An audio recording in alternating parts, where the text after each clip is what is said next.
나와 한솥밥 먹었던 MBC 기자 이진숙 관찰기. 송효은 편집위원. 1994년의 일이다. 그때 나는 시사 매거진 2580 부서에 소속되어 있었다. 재주가 넘치는 몇몇 선배들이 의기투합하여 만든 시사 프로그램이고 시청자들의 반응이 꽤 좋았다. 하루는 그 프로그램을 만든 부서의 차장 선배로부터 고엽제 후유증이 이세에게 대물림되어 이중의 고통을 겪는 월남전 파병용사들이 있다는 말을 들었다며 취재해보라는 지시를 내렸는데 썩 내키진 않았다. 지난번에 고발성 보도를 했는데 또 해야 하느냐. 이번에는 말랑말랑한 화제성 취재를 하고 싶다고 투덜댔지만 왠지 선배의 표정에선 안 하면 안 될 것 같은 절실함 같은 것이 느껴져 거부할 수가 없었다. 고엽제 피해자들이 있다는 건 알려져 있었지만 정부조차 관심을 두지 않고 있었을 때이니 취재할 곳이 마땅찮았다. 요즘은 사라진 두꺼운 전화번호부를 뒤져 고엽제 전후의 번호를 알아내어 자초지종을 설명하고 방문 날짜를 정했다. 약속된 날에 서울 잠실에 있는 향군회관으로 찾아갔는데 몇 평 될까 싶은 작은 사무실은 어둡고 칙칙했다. 고엽제 후유증이 이세에게 대물림되는 사례가 파악해달라고 부탁했고 고엽제 전후에는 지회를 통해 파악한 사례와 연락처를 알려주었다. 그렇게 고엽제 후유증 대물림 취재는 시작되었다. 논산에서 전주와 김해를 거쳐 포항으로 이어지는 여정이었다. 고엽제 후유증을 앓는 파월용사들은 대부분 형편이 어려웠다. 참전 수당을 모으면 고향의 부모님에게 논 한마직이라도 사드릴 수 있겠다 하여 지원한 가난한 집안의 병사들이었다. 월남에서 복무할 당시에는 고엽제가 뭔지도 몰랐고 누가 알려주지도 않았다고 했다. 고엽제에 대한 아무런 지식이 없으니 하늘에서 미군 항공기가 고엽제를 살포하면 비를 맞는 것처럼 시원해서 좋다며 우통을 벗고 맞기도 했고 목이나 해충이 덤비지 않는다고 몸에 바르기도 했단다. 귀국하고 몇 년이 지나서야 심하게 가렵고 등과 배 또는 팔이나 다리에 무더기로 발진이 생기는 증상이 나타났지만 고엽제 후유증이라는 건 생각도 못했다. 시간이 한참 지나서 비슷한 증상을 앓는 파월용사들이 있고 미국에서도 문제가 되고 있다는 언론의 보도를 보고서야 그게 고엽제 후유증이란 걸 알게 됐지만 우리 병사들을 남의 나라 전쟁터로 보낸 정권은 아무 조치를 하지 않았다. 그저 내 팔자련이 했습니다. 참전수당 좀 받아 집에 놓은 한마직이라도 늘리겠다는 욕심을 부린 업보라고 생각했습니다. 그런데 어느 날 아이에게도 같은 증상이 나타나더라고요. 나는 업보라 치고 내 새끼들은 무슨 잘못이 있어 저런 천벌을 받아야 합니까? 20살 넘은 딸이 있는데 심한 피부 발진이 있어 결혼은 생각도 못한다며 딸의 얼굴을 볼 수가 없다는 호소는 약과였다. 멀쩡하던 고등학생 아들이 갑자기 주저앉더니 하반신 마비가 되었다며 가슴을 치는 고엽제 피해자 앞에선 무엇라 할 말이 없었다. 나름 공들여 취재했고 밤을 지새우며 기사를 작성했다. 기사 검수를 하는 차장 선배의 실력도 좋았고 영상 편집을 맡은 동료의 능력도 탁월했다. 덕분에 시사 매거진 2580에서 방송한 대물린 고엽제 후유증은 시청자들의 반응도 좋았고 다행스럽게도 민주진영에서 성장한 대통령들은 국가의 의무에 관심이 있어 고엽제 후유증 피해자들에게 치료와 보상 등 국가의 보살핌이 비로소 시작되었으니 취재와 보도를 한 기자로서 큰 보람을 느끼기도 했었다. 시사 매거진 2580에서의 그 보도는 뉴욕 방송 페스티벌에 출품되어 본선까지 올랐다. 그 자랑을 하려고 길게 설명을 늘어놓은 게 아니다.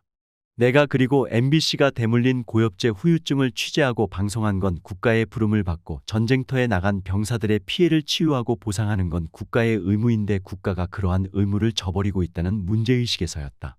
MBC는 고엽제 피해자들만이 아니라 사각지대에 방치된 북파공작원 문제에도 관심을 갖고 보도를 많이 한 편이었다. 다른 언론사들에 비해 MBC가 그런 보도를 많이 한 건 MBC에 어떤 정치적 색깔이 있어서가 아니었다. 사회적 약자와 소수, 소외계층의 목소리를 대변하는 것이 언론의 역할이고 MBC는 공영방송으로서 그런 역할을 충실하게 수행해야 한다는 무언의 공감대가 있었다. 그러한 공감대는 MBC의 방송 강령으로 확립되었다. 87년 민주화 항쟁 이후 MBC에선 기자들의 방송 독립과 공정방송 실천 선언이 있었고 언론사 중에서 가장 먼저 노조다운 노조가 설립되었다. MBC가 나름대로 MBC다움을 지금껏 유지해온 건 노조의 역할이 크다. MBC에서 기자로 30년 넘게 밥 먹고 살았고 그 세월 동안에 숱하게 파업도 했지만 방송 독립이나 공정방송이 아닌 임금 인상 등을 이유로 파업을 한 적은 단 한 번도 없다. 젊은 날의 이진숙도 권력으로부터 방송은 독립되어야 한다고 외치던 기자 중에 한 사람이었다. 시사 매거진 2580에서 대물린 고엽증 후유증 취재와 보도를 하고 한참이 지나서 이명박 정권 초기의 광우병 사태로 기억하는데 고엽제 전후에 회원들이 MBC 앞에 몰려와 가스통을 들이대며 빨갱이 방송 MBC를 폭파하겠다고 협박하는 사건이 있었다. 그때 그 살벌한 현장을 보면서 대물린 고엽제 후유증을 취재할 때 찾아갔던 칙칙하고 어두운 고엽제 전후의 사무실이 떠오르고 MBC 카메라 앞에서 가슴을 치며 눈물을 쏟던 파월 용사들이 떠올랐다. MBC에 그런 보도가 없었다면 고엽제 피해자들은 지금도 팔자를 원망하며 가슴을 치고 있을 것이고 고엽제 전후에는 여전히 향군회관의 작은 사무실에서 가난한 살림을 이어가고 있을 텐데 하는 생각에 국가의 지원으로 이전에 비해 부유해진 고엽제 전후회에 화가 나기도 했다. 30년 지난 일을 다시 꺼내는 건 방송 독립 쟁취하고 공정방송 실현하자고 같이 구호를 외치던 한때의 동료 기자 이진숙 씨의 요란한 등장 때문이다. 그래도 한때는 MBC라는 한 지붕 아래에서 한솥밥을 먹으며 그와 나는 꽤 오랫동안 가까운 선후배로 지냈다. 가훈이 정직이고 법정 스님의 무소유를 감명 깊게 읽었으며 간디를 존경하고 아침 이슬이 애창곡이라는 돈의 화신 이명박이 이 나라의 대통령이 되고 학연을 내세워 열심히 이명박에게 줄을 대던 김재철이 MBC의 사장이 되기 전까지는 한솥밥을 먹었다는 건 단지 동고동락을 했다는 게 아니다. 그 말에는 인간적인 면모를 알고 있다는 의미가 내포되어 있다. 하나를 보면 열을 안다고 했던가. 이명박 정권 등장 이후에 보인 이진숙의 행보가 내겐 놀랍지 않다. 돈에 대한 욕심에서 이명박이 갑이라면 자리에 대한 욕심에서 이진숙은 그에 못지않다. 내가 본 이진숙은 늘 타인의 관심을 갈구했고 완장을 욕망했다. 돋보이고 싶어 했고 돋보임으로써 존재감을 확인해야 마음의 평화를 얻는 사람이었다. 바그다드 시내의 안전한 호텔에서 CNN 보도를 중계하며 얻은 이라크 전 종군 여기자라는 허명은 완장에 대한 욕망을 더 키웠을 것이다. 나는 뒷담화를 좋아하지 않는다. 남의 흉을 보는 것도 좋아하지 않는다. 하지만 이진숙에 대해서는 그가 어떤 사람인지 얘기해야겠다. 내게 중요한 건 이진숙이 아니라 MBC이고 공영방송의 앞날이고 이 나라의 언론 자유이고 민주주의이므로 내가 아는 이진숙에겐 방송이나 언론에 대한 어떤 고민이나 철학이 없다. 돋보여야 하는 욕망을 채워주면 영혼도 팔 사람으로 보인다. 더 빛나는 완장을 채워주면 제2, 제3의 변절도 할 사람이다. 내 눈에는 그렇게 보인다. 그런 인물을 방통위원장에 앉힌다는 건 방송에 대한 모욕이고 언론 자유를 조롱하는 거다. 이진숙은 영화 기생충과 설국열차를 좌파 영화로 분류하고 배우 정우성에겐 좌파 배우라는 낙인을 찍었다. 헐리우드를 휩쓸고 한국 영화를 세계에 알리고 외국에 나가면 한국인임을 자랑스럽게 해준 그 영화가 왜 좌파 영화인가? 세월호 다큐의 나레이션을 하면 좌파 연예인이 되는 건가? 세월호 참사로 희생된 어린 학생들을 추모하는 게 좌파 우파를 분류하는 기준이 된다면 우파는 사람이 아니라는 거다. 이진숙은 무슨 자격으로 이것은 좌파 영화 저것은 우파 영화라고 분류하고 이 사람은 좌파 연예인 저 사람은 우파 연예인으로 낙인을 찍는가? 이진숙에겐 사상검증 자격증이라도 있는가? 이진숙은 좌파 우파 간별사인가? 앞서 이동관도 김홍일도 그랬지만 이진숙 같은 인물이 방통위원장에 앉히는 건 언론 자유의 조종을 울리는 동시에 K콘텐츠의 몰락을 예고하는 거다. 이진숙은 MBC 보도본부장 시절에 친히 직접 이라크에 가서 이라크 총리 인터뷰를 했다. 그 정도의 인터뷰는 중동 지역을 담당하는 특파원이 해도 된다.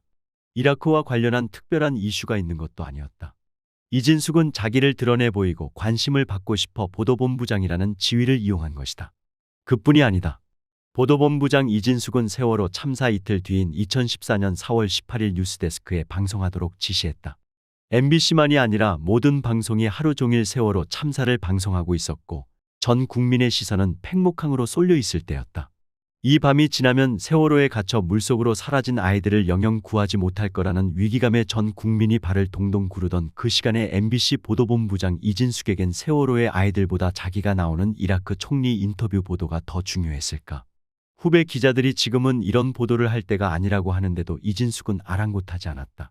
결국 그 인터뷰는 3분에 걸쳐 방송됐다. 뉴스에서 3분은 굉장히 긴 시간이다. 세월호 참사 이튿날에 뉴스데스크에 방송된 그 인터뷰 화면의 오른쪽 상단에는 사망 28명, 실종 268명, 구조 179명이라는 숫자가 선명하게 박혀 있다. 이라크 총리에게 이라크 총리로서 이라크 전역을 통치하고 있느냐고 묻는 질문으로 시작하는 인터뷰가 그리도 중요했는가? 그때 이진숙의 질문 중에는 당신은 독재의 검을 휘두르는 또 다른 독재자라면서 당신을 사담 후세인에 비유하는데 어떻게 생각하느냐는 질문도 있는데 그 질문을 방통위원장 후보 이진숙에게 던지고 싶다. 지금 한국의 대통령은 검찰을 앞세워 독재의 칼을 휘두르고 있는데 어떻게 생각하느냐고. 한 지붕 아래에서 한솥밥 먹은 경험으로 말하자면 이진숙은 완장에 취한 사람이다. 자기를 드러내고 싶은 욕망에 취해 사리분별 능력이 떨어지는 사람이다. 내가 본 이진숙은 그런 사람이다. 자기의 욕심 앞에서 공과 사를 구분하지 못하는 사람은 공적인 일을 맡아선 안 된다. 7월 24일과 25일 이틀에 걸쳐 열리는 이진숙 인사청문회에서 바닷속으로 사라진 세월호에 268명의 국민이 갇혀있는 비상한 상황에서도 굳이 이라크 총리 인터뷰 보도를 방송해야 했는지, 그런 게 방송의 사유화가 아닌가 묻는 질문도 나오기 바란다. 사람은 쉬이 변하지 않는다. 이진숙은 방통위원장이 돼도 공과 사를 구분하지 못할 것이다. 개인의 무능은 죄가 아니다. 그러나 무능한 자가 자리를 탐하면 죄가 된다. 무능한 자가 높은 자리에 앉을수록 더 많은 남들이 피해자가 되므로 그걸 지금 우리 국민이 실시간으로 목도하고 있지 않은가.